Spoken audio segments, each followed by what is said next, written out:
bawa ke rumahmu Bapak, bawa ke rumahmu Bapak dengan kristal bagus banget. Jadi kayak gitu sekarang pulang bener ya. Aku tahu pasti kemana aku pulang, di hamparan padang hijau tak bertepi. Tuhanlah matahariku di negeri indah Bapakku, ke sana kami pulang bersama.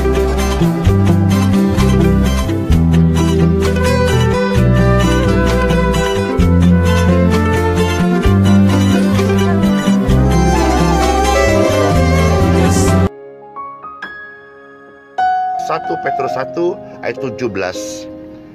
Dan jika kamu menyebutnya Bapa, yaitu Dia yang tanpa memandang muka menghakimi semua orang menurut perbuatannya, maka hendaklah kamu hidup dalam ketakutan selama kamu menumpang di dunia ini. Terjemahan kata ketakutan itu dalam teks lain mengatakan, maka jalanilah kehidupanmu yang sementara ini dengan hormat akan Tuhan.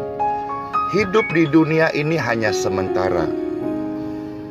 Banyak orang-orang tidak mau menerima kenyataan bahwa hidup di bumi hanya sementara. Bahkan ini adalah orang-orang Kristen. Mereka merasa bahwa hidup di bumi atau hidup ini adalah satu-satunya kesempatan hidup, sehingga mereka akan berupaya membuat hidup ini menjadi seindah-indahnya. Mengapa demikian?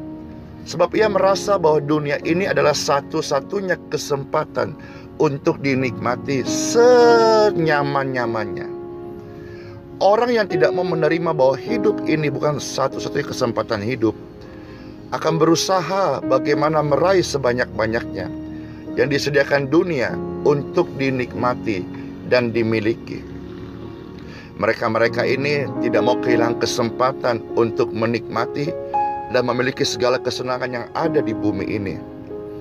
Biasanya istilah yang digunakan menggambarkan filosofi hidup mereka adalah mumpung masih hidup, kapan lagi, mumpung masih bernafas, mumpung ada kesempatan, mumpung masih ada waktu. Bapak Ibu sekalian, padahal hidup di bumi ini rata-rata sekarang ini 70 tahun saja.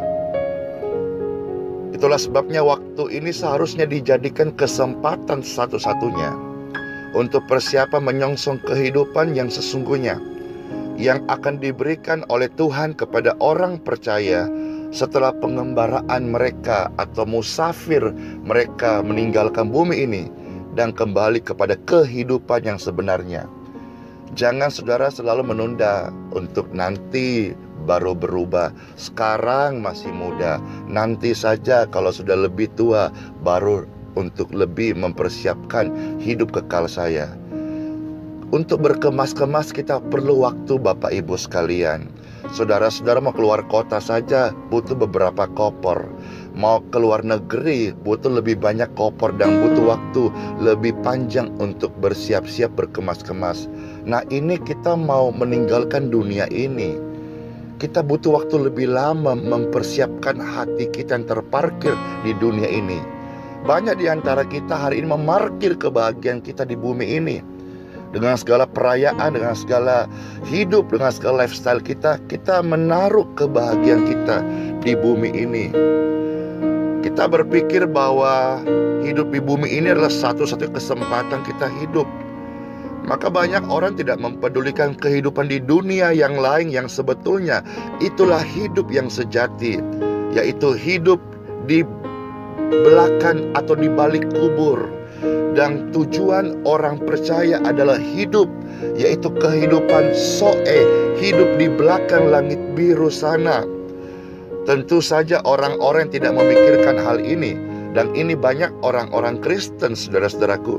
Mereka tentu tidak memperhatikan bagaimana seharusnya mereka memiliki kesiapan diri menghadapi hidup yang akan datang, yaitu kekekalan. Inilah yang terjadi, dan ini ironis dalam kehidupan hampir semua orang Kristen. Mereka hidup sesukanya sendiri, melakukan apa yang mereka pandang baik, menguntungkan, menyenangkan, dan membahagiakan diri dan hati mereka sendiri. Tetapi mereka tidak pernah mempersoalkan apakah segala tindakan tersebut menyenangkan hati Tuhan atau tidak. Inilah orang-orang yang sebenarnya memiliki standar hidup yang tidak sesuai dengan apa yang Tuhan mau. Kalau saudara tahu hewan itu hidup hari ini dan ketika dia mati selesai. Tetapi manusia, kita punya nilai kekal, yaitu roh. Roh ini satu hari akan menuju ke sebuah tempat, dan tempat yang akan kita tuju ditentukan bagaimana hidup kita hari ini. Surga adalah tempat yang indah bagi orang-orang yang hidupnya benar. Mereka mempunyai kesempatan untuk menjadi warga kerajaan surga, bahkan menjadi ahli waris kerajaan surga. Hewan tidak memikirkan itu, maka hewan tidak perlu menyembah. Hewan tidak perlu punya keyakinan. Hewan tidak perlu mempersiapkan kekekalannya. Hewan tidak perlu untuk datang beribadah, karena dia hidup hari ini, mati dan selesai.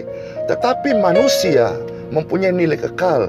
Bahkan hidup ini itu hanya sekedar hidup bios, seperti bioskop yang hanya sekedar durasi 2 jam saja. Alkitab menjelaskan bahwa hidup manusia seperti uap saja, sebentar saja ada, lalu sudah tidak ada lagi. Kita orang percaya adalah manusia-manusia rohani, manusia-manusia ilahi. Milikilah standar ilahi yang memang Tuhan rancangkan. Maksud penyelamatan kita yaitu dirubah, dikembalikan kembali kepada rancangan Bapa semula.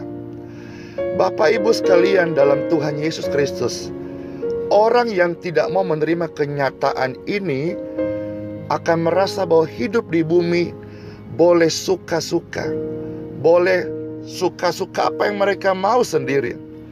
Bahkan ketika urusan dengan Tuhan pun, mereka hanya sebetulnya motivasinya mau memanfaatkan Tuhan. Ini sekalipun tidak semua ya, tapi rata-rata demikian.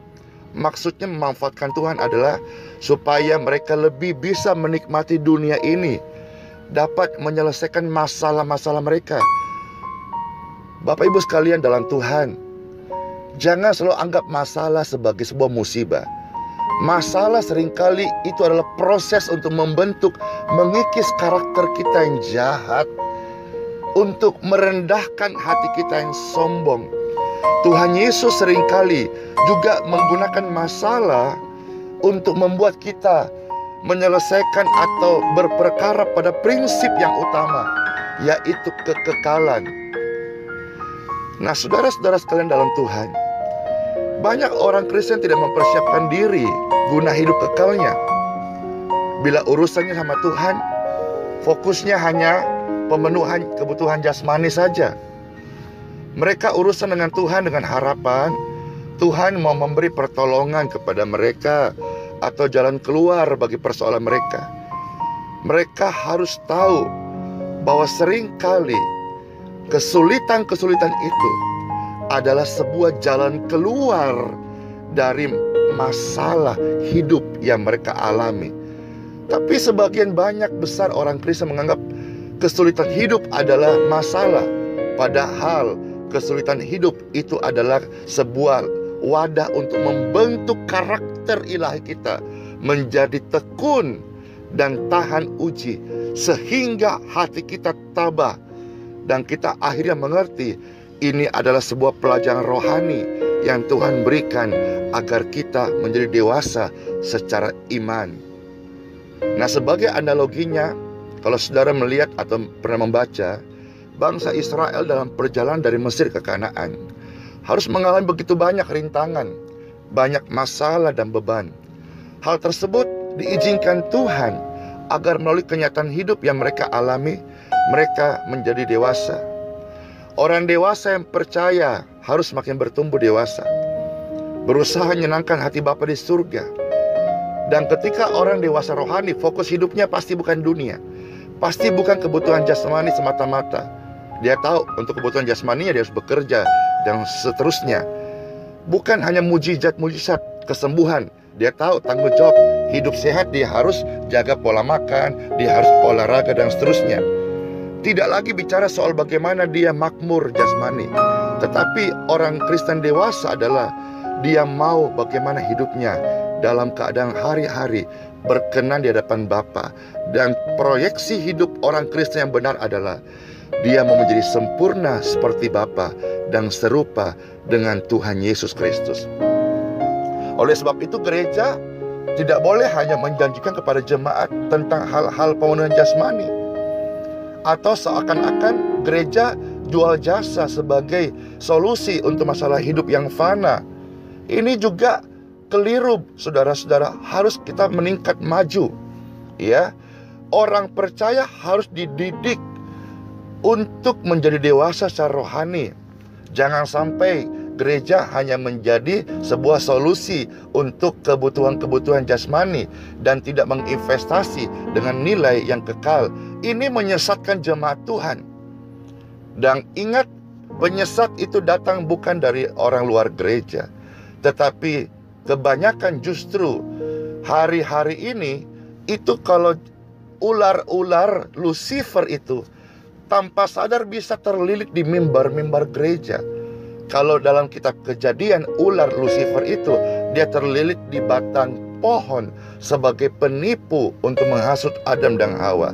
Tapi hari ini kalau kita sebagai orang percaya, terkhusus hamba-hamba Tuhan, tidak peka dan tidak sungguh-sungguh melihat kekudusan sebagai standar hidup orang percaya, kita tanpa sadar di mimbar-mimbar gereja bisa terlilit ada ular-ular yang menyampaikan di sana bukan firman yang murni.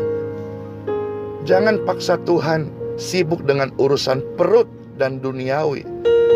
Tuhan punya integritas sempurna, dan Tuhan Yesus tidak bisa diatur oleh siapapun juga kecuali oleh Bapa di surga. Jangan merubah karakter Tuhan. Tuhan itu adalah orang yang tangguh. Dengan sebuah proses, Tuhan adalah orang yang mau melatih setiap kita.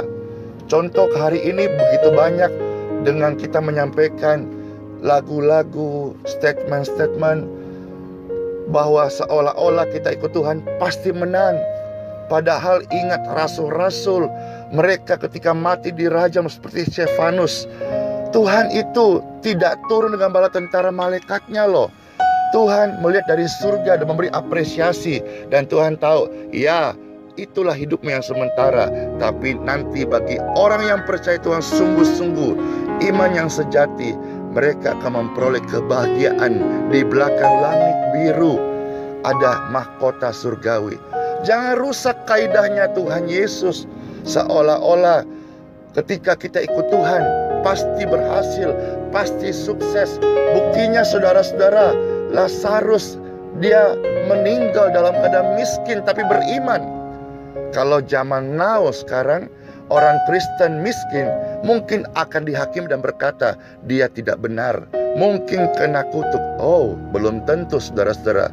Jangan engkau melihat indikator sebuah kebenaran dari kaya atau berkah jasmani. Itu belum tentu saudara, karena kebenaran itu ada di dalam batin dan bukan dari apa yang kelihatan, termasuk benda-benda yang sifatnya jasmani. Orang percaya harus mengarahkan diri untuk mencari perkara yang di atas, bukan yang di bumi. Orang percaya harus mengumpulkan harta di surga, bukan harta di bumi. Mengenai kebutuhan jasmani, orang percaya sudah memiliki tanggung jawab. Mereka adalah orang yang bekerja jujur, ulet, tekun. Sebab apa yang ditabur seseorang, itu juga akan dituainya. Kalau orang Kristen tidak menabur dengan baik, hendaknya tidak berharap akan menuai sesuatu yang baik pula. Hendaknya orang percaya tidak diarahkan pada kebutuhan jasmani seolah-olah, dan itu saja, tetapi harus diarahkan kepada berkat rohani yang abadi, yaitu karakter yang diubah sesuai rancangan Bapa semula. Ingat bahwa hidup ini hanya sementara. Tuhan Yesus Kristus memberkati. Shalom.